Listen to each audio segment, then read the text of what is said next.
Бесік басында Мұқағали Мақатаев ұқсайды бар тыныштық жер бетінде, ұйқыдағы сәбидің келбетіне.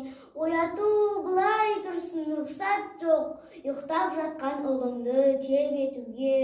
Ұйықта ұлым, ұйықта бөпем, қасыңдамын, керек емес дүния сылдарың.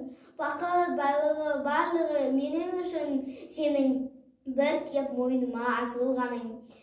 Аймалайсың жанымды күлкіңменен, тамағыңнан айналдым бүткіл деген. Не дейсің сен бұртиып, айтшы сәулем, қытықтаған жүректі бір тілімнен. Қандай ғана анадан туады адам, сәбилердің ұйқысын қуалаған. О, тыныштық, тыныштық, қандай рахат, сәбилер жыламаған. Ұқсайды бар тыныштық жер бетінде, ұйқыдағы сәбидің келбетіне. Кім болсаң ол бол мейлі, рұқсат жоқ, ұйықтап жатқан ұлымды тербетуге.